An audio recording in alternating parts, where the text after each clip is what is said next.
اعوذ باللہ من الشیطان الرجیم بسم اللہ الرحمن الرحیم۔ محترم ابھی جو قصہ تھا کل تک آپ نے سنا ہے، اس میں مکمل جو کہانی ہے اس کا بھی اختتام پذیر ہو رہی ہے، آہستہ آہستہ جاری ہے۔ تو ابھی جو لوگ ہیں بعض دفعہ یہ سوال کر رہے ہیں میرے سے کہ یہ تم جو ہر روز یہ پڑھ رہے ہو، یہ سیف ملوک تو ختم نہیں ہو رہا، یہ کیسا قصہ ہے؟ محترم یہ جو قصہ ہے یہ ایک ولی کامل حضرت میاں محمد بخش رحمۃ اللہ علیہ کی کاوش ہے، کوشش ہے، اور ہمارے روز مرہ کی زندگی کا پیدا ہونے سے قبر تک جانے کا یہ قصہ ہے، اور انہوں نے اس پہ بہت محنت اور کاوش کی ہے۔ حتیٰ کہ یہ آپ پڑھیں تو انہوں نے کہا ہے کہ میں نے پوری زندگی کی جو اپنی کوشش ہے، جو وقت ہے، اس پہ دیا ہے، اور میں اپنی طرف سے یہ تحفہ دے کے جا رہا ہوں۔ اور ہمارے لیے افسوس کی بات یہ ہے کہ ہم جو سہم لوگ آپ نیٹ پہ جائیں، یوٹیوب پہ جائیں، محفلوں میں جائیں، اسی کو کہتے ہیں کہ جو چار شعر میاں صاحب کے ہیں، اور یہ اس کے ساتھ زیادہ جو ظلم ہے اس قصے کے ساتھ یہ ہے کہ میاں صاحب کے نام سے منسوب کر کے غلط از غلط شعر پڑھے جاتے ہیں۔ شروع سے جب میں نے قصہ شروع کیا ہے تو میاں صاحب نے خود ہی فرمایا کہ اس کو کیا کرنا چاہیے، جو غلط پڑھتا ہے اس کے لیے کیا سزا ہے۔ تو بہرحال یہ میں بعد میں ڈسکس کروں گا، یہ باتیں تو ذہن میں آ جاتی ہیں پھر بندہ کرتا ہے۔ تو کل کا جو شعر تھا آخری، میاں صاحب کہہ رہے ہیں کہ قصہ سارا دے اشارہ جے کوئی سمجھن ہارا، کانو ظاہر کرے محمد گجا بید نیارا۔ یہ گجا بید ہے جو میاں صاحب نے ظاہر بھی کیا ہے اور مخفی بھی رکھا ہے۔ جیسے ایک شعر میں انہوں نے کہا ہے میاں صاحب نے کہ بات مجازی رمز حقانی ون ونا دی کاٹھی، سفر العشق تا بنائی سیف چھپی وچ لاٹھی۔ یہ سفر العشق ہے قصہ جو ہم لوگ ہے۔ بہرحال آگے شروع کرتے ہیں۔ جس افرید لے آندی عرضی آہو عاطف ناواں، ڈیرا چھوڑ اگیرے آیا اول خبر پہنچاواں۔ وہ جو لے کے آیا تھا شاہ پال کا خط اور عرضی، اس کا نام آہو عاطف دیو تھا، آفرید تھا۔ تو وہ کہتا ہے وہ ڈیرا ادھر ہی رہا، وہ آگے چل کے وہ خبر پہنچانے کے لیے چلا گیا آگے۔ شہرستانوں شاہ دہاڑی پوتا مصر دوارے، زور انانو ایہو جے دتے دیون ہارے۔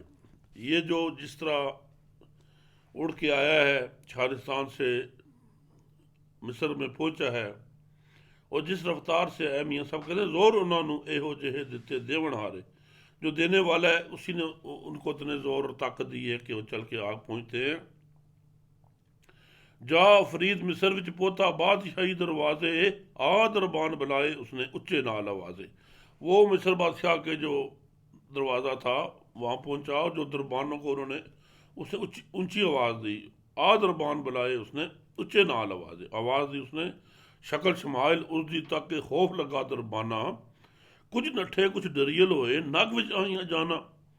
جب آو عاطف دیو کی انہوں نے شکل شمائل دیکھی تو وہ خوف سے دربان ڈر گئے، کچھ بھاگ گئے، کچھ ڈر کے کھڑے ہو گئے، ان کی جان جو ہے ناک میں آ گئی۔ کچھ نٹے کچھ ڈریل ہوئے نگ وچ آئیاں جانا، شمع جمال شہانہ تک کے شمع جمال شہانہ تک کے دینے ول پروانے، او کے نال بچاؤ اندر نہ ہی اسی بگانے۔ شمع جمال تک کے شمع جمال شہانہ تک کے دینے ول پروانا، اس نے کہا میں نے اس بادشاہ کا شمال اور جمال دیکھ کے پروانے دینے آیا ہوں، میں اس خط دینے آیا ہوں، ہو کے نال بچاؤ اندر نہ ہی اسی بگانے، مجھے ساتھ لے کے چلو، میں بگانا نہیں ہوں۔ دربانہ فرمایا اگو کانو اندر جاسے،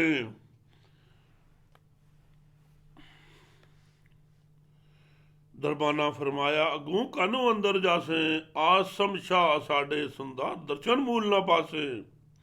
وہ کہتے ہیں دربان اندر جا کے تم کیا کرو گے؟ تم ہمارے بادشاہ کو، آسم شاہ کو نہیں دیکھ سکو گے۔ او بیٹے دے درد فراقوں گوشے اندر رہندا، او بیٹے دے درد فراقوں گوشے اندر رہندا، نہ کوئی گل کلام کسے سنگ نہیں تخت پر بہندا۔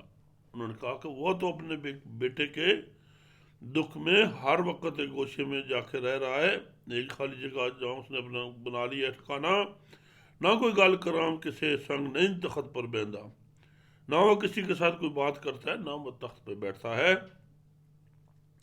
افریتے نے کیا شتابی ڈرو نہ مصری لوکو، میں ہاں ایلچی بات یہاں نہ سنگل دری نہ ٹوکو۔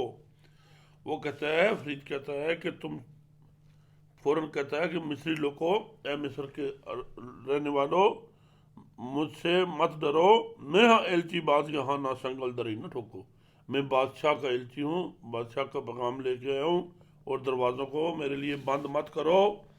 پھر افرید کہے میں آندھا درد و دیدا داروں، میرے ہتھوں رب کھڑے گا ماندہ جس آزاروں۔ ہاں، پھر کہتا ہے کہ میں تو اسی کی دعا لے کے آیا ہوں، اسی کے درد کی دعا لے کے آیا ہوں، اور میرے ہاتھ سے میرے ہتھوں رب کھڑے گا ماندہ جس آزاروں، میرے ہاتھ سے ہی رب سے اس درد سے بچائے گا جس سے وہ ماندہ ہے، کمزور ہے، جس سے پریشان ہے۔ میں طبیب انہاں دا آیا گن پڑی تریاکوں، پڑھ منتر تے جنتر کٹساں بسلا زہر فراکوں۔ کہتا ہے میں ان کا طبیب بن کے آیا ہوں، اور میں جو پڑی لے کے آیا ہوں دوائی کی، وہ تریاک کی مانند ہے، اس کی بیماری کا علاج ہے۔ پڑھ منتر تے جنتر کٹساں بسلا زہر فراکوں، میں منتر جنتر پڑھ کے، کچھ کلام پڑھ کے، اس کو جو اندر زہر ہے، بس چڑھی ہوئی ہے، بس چڑھی ہوئی ہے فراق کی، جس کا درد فراق ہے اپنے بیٹے کا، میں اس کا علاج کروں گا۔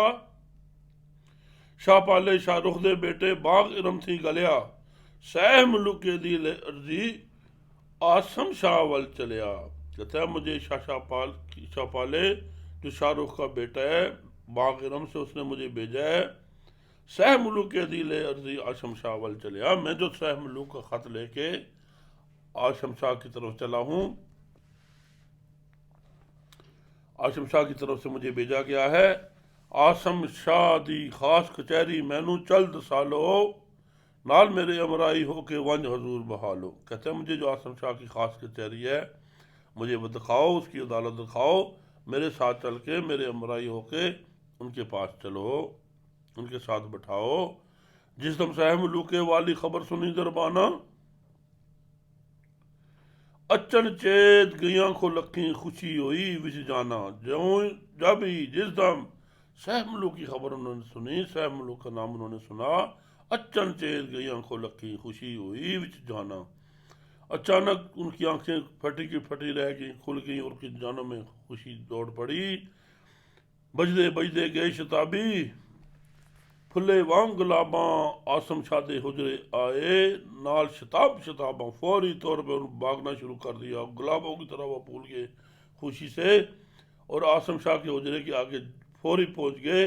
جس دن سہ ملوک بچھنا آسم نے اس روزوں، تخت اتے مڑ پیر نہ دڑیا بیٹے دے غم سوزوں۔ جس دن سے سہ ملوک جدا ہوا تھا آسم شاہ سے، اپنے باپ سے، اس روز سے لے کر آج تک تختے ہوتے مڑ پیر نہ دریا بیٹے دے غم سوزوں۔ اس نے تخت کے اوپر پاؤں نہیں درا، اس نے کوئی بادشاہی نہیں کی، اور بیٹے کے غم اور سوز میں رہا۔ اس دن تھیں لے اس دم توڑی، جس دن خبراں آئیاں، آسم شاہ چلے وچ سبو راتیں جاگ لگائیاں۔ وہ دن اور آج کا دن جس دن یہ خبر آئی ہے، آسم شاہ چلے میں بیٹھ کے، اکیلا بیٹھ کے اللہ کی یاد میں، آسم شاہ چلے وچ سبو راتی جاگ گزاری، تمام راتیں اس نے جاگ کے گزاری ہیں۔ سہ ملوک جنے دی مائی، حکم کریں دی آہی، صالح ابن حمید حلالی بار کریں دا شاہی۔ سہ ملوک کی جو ماں ہے وہ حکم چلاتی تھی بادشاہ کی جگہ، اور جو حلالی ان کا وزیر تھا سعد ابن حمید، وہ بیر حکم رشائی کرتا تھا، اور امیر وزیر اکابر کردے کاروائی، سرتے سی اقبال شاہانہ ہوندی قد خطائی۔ اور جو وزیر تھے، امیر تھے، اکابر تھے، وہ بھی وہ کروائی، اور وہ بادشاہی کا کام کر رہے تھے، سرتے سی اقبال شاہانہ ہوندی قد خطائی، لیکن ان کے ساتھ پہ بادشاہوں کا سایہ تھا، وہ کب خطا کر سکتے تھے۔ آسم شاہ دا دکھ قضیہ قد سنایا جاندہ، وانگ نبی یعقوب ہمیشہ رہا کلیجہ کھاندا۔ میاں صاحب فرما رہے کہ آسم شاہ جو ہے، آسم شاہ دا دکھ قضیہ قد سنایا جاتا، آسم شاہ کا جو دکھ اور قضیہ ہے، جو مصیبت ہے، وہ کب سنائی جاتی ہے؟ وانگ نبی یعقوب ہمیشہ رہا کلیجہ کھاندہ، جس طرح حضرت یعقوب علیہ السلام ہر وقت اپنے دکھ اور پریشان میں رہتے تھے، اسی طرح یہ بھی اپنا کلیجہ کھا رہا تھا۔ رو رو دیدے چٹے ہوئے، نور اکھیں دے چوئے، اکھیں کج ڈٹھے برہوٹے، پٹ پڑیاں وچ ٹوئے۔ اس کے جو دیدے تھے، جو آنکھیں تھیں، وہ رو رو کے سفید ہو گئی تھیں اور آنکھوں سے نور ختم ہو گیا تھا۔ اکھی کج ڈٹھے، اکھیوں بند کر کے اس کے بڑوٹے جو ہے اوپر پڑ گئے تھے، ٹوئے بن گئے تھے آنکھوں کی جگہ۔ ساس اڑے کوئی گھڑی اڈیکن قدرت نال پروئے، لہو ماستران محمد ترے ودیا ہوئے۔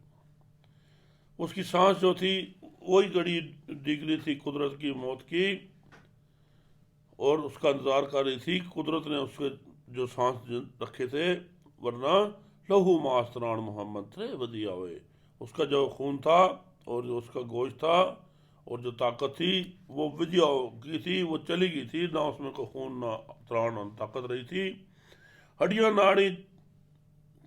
ہڈیاں ناڑی چم بیچارہ ترے رے وفائی، کن ڈورے نہ بینے دیدے رنگوں گئی صفائی۔ اس کا ساتھ کس نے دیا ہے؟ ہڈیوں نے اس کا ساتھ دیا ہے، جو ناڑی تھیں اس نے ساتھ دیا ہے، جو چم تھا چمڑا، ہڈیاں ناڑی چم بیچارہ ترے رہے وفائی، ان تینوں نے وفا کی ہے۔ گوشت، خون اور طاقت ختم ہو گئی تھی، ہڈیاں اور ناڑی جو چمڑی تھی وہ بیچارے ترے اس کے ساتھ رہے تھے۔ کان ڈورے نہ بینے دیدے رنگوں گئی صفائی، کان اس کے ڈورے ہو گئے تھے، کانوں سے سنائی نہیں دیتا تھا، نہ بینے دیدے، جو آنکھیں تھیں وہ نہ بینی ہو چکی تھی، رنگوں گئی صفائی، اس کے رنگ کی جو صفائی تھی وہ ختم ہو گئی تھی۔ یہ میاں صاحب جو اس کے جسم کا حصہ بتا رہے ہیں آسم شاہ کا، دند نکلے ہڈ کھڑکڑ لگے قوت ہوش وہانی، میدے مغزوں آتش بجھی ریا انجودہ پانی۔ اس کے دانت نکل چکے تھے، ہڈیاں جو تھیں وہ کھڑک رہی تھیں، ہڈیاں کمزور ہو گئی تھیں، دند نکلے ہڈ کھڑکڑ لگے قوت ہوش وہانی، کو طاقت اور ہوش ختم ہو چکا تھا، میدے مغزوں آتش بجھی، دماغ کی اور میدے کی جو آگ بجھ چکی تھی، ریا ہنجودہ پانی، اور صرف اس کی آنکھوں میں آنسو رہ گئے تھے۔ کالے وال صفائی والے ہو گئے سب بگے، جوں کر باغوں پت خزانوں تیویں نکلنے لگے۔ اس کے جو کالے بال تھے، جو صاف ستھرے تھے، وہ بگے ہو کے رہ گئے۔ جوں کر باغوں، بگے ہو کے مطلب وہ سفید ہو گئے، جوں کر باغوں پت خزاں تیویں نکلنے لگے، جیسے باغ سے خزاں کے وقت پتے سے نکلنے لگے، سوکھ کر بیکار ہو کر اس طرح ہو گئے۔ صبر قرار آرام دلے دا خواب خیال بنایا، سونوں کھانوں بولن والا چیتا منو بلایا۔ اور صبر اور قرار اور آرام کو وہ بھول چکا تھا، خواب و خیال ہو گیا تھا اس کے لیے۔ سونوں کھانوں، سونے سے اور کھانے سے، بولن والا اور بولنے سے، چیتا منو بلایا، نہ وہ کھاتا تھا، نہ پیتا تھا، نہ سوتا تھا اور نہ بولتا تھا۔ وہ سب سبب حیاتی والے چھڑ کے ہوئے کنارے، ایک امید فضل دی رکھ دی زندہ اس بیچارے لے۔ جو زندہ رہنے کے تمام سبب تھے وہ ختم ہو گئے، اس کے چھوڑ کے چلے گئے۔ ایک امید فضل دی رکھ دی زندہ اس بیچارے، ایک امید تھی جو اللہ کے فضل والی تھی، اللہ کے کرم والی تھی، اس نے اس کو زندہ رکھا ہوا تھا۔ دتی جدو مبارک بادی در پر جا دربانا، سہ ملوک کاغذ گلیا واہ چٹ کے سلطانہ۔ انہوں نے پھر کیا کیا جب مبارک باد دی ہے، دتی جدو مبارک، وہ آ کے انہوں نے آ کے مبارک باد دی ہے دربانوں نے، اور کہا ہے سہ ملوک کاغذ گلیا واہ چٹ کے سلطانہ۔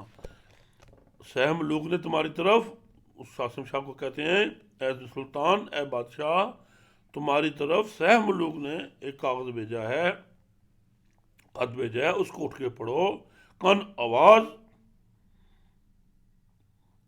کن آواز پیا جس ویلے، اس پیرے دلگیرے، ڈورے کن گئے کھل اویں، نال اودی تاثیرے۔ مال کی شعر ہے، کن آواز پیا جس ویلے، اس پیرے دلگیرے، جب یہ آواز اس کی کان میں پڑا ہے، اس پیرے دلگیر، اس بوڑھے اور دلگیر کو ڈورے کان گئے کھل اویں نال ادیتا سیدھے، اس کے جو ڈورے کان تھے جو نہیں سن رہے تھے، اس آواز کی تاثیر سے ہی وہ کھل گئے، اس کو آواز پہنچ گئی۔ سکے گاہ اتے جوں برسے ساون می بہاری، تیویں او آواز آ ملیا آسمنوں کر یاری، جس طرح خشک گھاس پہ ساون کا پانی برستا ہے، اسی طرح وہ آواز آسم شاہ کو محبوبوں کی طرح، جان ڈالنے کی والوں کی طرح پہنچا اس کی طرف۔ نکے نیگر مشد والے سنیا سخن چٹھی دا، جوں کنگال بخاری سندے اے تک گنج لٹی دا۔ جس طرح مسجد سے آواز سنتے ہیں، سخن چٹھی دا، نکے نیگر مسجد والے سنیا سخن، جس طرح چھوٹا بچہ پیدا ہوتا ہے اس کے کان میں اذان دی جاتی ہے، جو مسجد کی آواز اس کے کان میں جاتی ہے، جوں کنگال بخاری سندے اے تک گنج لٹی تھا، جس طرح کنگال مانگنے والے کو کوئی بڑا خزانہ مل جائے، یا جو وال زیارت والے کلمے سنے ملودوں، یا جو شب معراج نبی نو ہوئی خوشی درودوں۔ چلو یہ ہے سہ ملوک، یا جو وال زیارت والے کلمے سنے ملودوں، یا جو شب معراج نبی نو ہوئی خوشی درودوں۔ یہ باتیں ہیں کہ جس طرح معراج شریف میں حضور پاک صلی اللہ علیہ وسلم کو درود پڑھنے کی جو خوشی ملی تھی، اسی طرح اس کو اس آواز نے خوش کر دیا، یہ جو زیارت کلمے کی ہوئی اس نے اسے خوش کر دیا۔ اٹھیا ترت مسلح اتوں جوں کر کھا زمینوں، پھلا ہار ہویا مختازہ روشن یاسمینوں۔ ایسے مسلح سے اٹھ کے کھڑا ہو گیا ہے جیسے بارش کے بعد جو گھاس ہے وہ زمین پر اگ جاتا ہے خوشی سے، پھلا ہار ہویا مختازہ روشن یاسمینوں، پھولوں کی طرح اس کا جو روشن چہرہ ہو گیا ہے یاسمین پھول کی طرح۔ اٹھ بیٹھن دی قوت ہوئی دل نو ہوش سنبھالا، اچنا تیگ لے آیا سالے خط شہزادے والا۔ وہ جو ہی اٹھ کے جب اس کو اٹھ بیٹھن دی قوت ہوئی، دل نو ہوش سنبھالا، اٹھ کے جب بیٹھ گیا طاقت اس میں آ گئی، اس میں اپنے دل کو ہوش اور سنبھالا ہے، اچنا تیگ لے آیا سالہ خط شہزادے والا۔ اتنی دیر وزیر جو صالح ابن حمید ہے وہ خط لے کے آ گیا، خط شہزادے والا لے کے آ گیا سہ ملوک والا۔ صالح ابن حمید آ کے کیا مار آوازہ، لکھ مبارک ہے سلطانہ ہو نویں سر تازہ۔ اس نے آواز دی صالح ابن حمید نے خوشی سے، لکھ مبارک، تمہیں لاکھ مبارکیں ہوں بادشاہ، نئے سرے سے تم تازہ ہو جاؤ۔ ایک افریت اساں تک شاہ خبراں لے کے آیا، شہزادہ تے سالہ والا اس سب شہزادے تے ساہد والا اس سب حال سنایا۔ کہتے ہیں کہ ایک افریت ہمارے لیے ایک پیغام لے کے آیا ہے، خبر لے کے آیا ہے، اور شہزادے اور سعد والا سارا حال اس نے سنایا ہے۔ خیر خبر شہزادے والی نالے باغ ارم دی، یک سنایو ساری ہور مبارک کاندی۔ تمام خبر باغ ارم والی اور شہزادے والی اس نے دی، یک بیک ایک ایک کر سب اس نے سنائی اور اس کو مبارک دی۔ آج کا قصہ ادھر تک، کل انشاءاللہ بشرط زندگی ہم ساتھ ہوں گے۔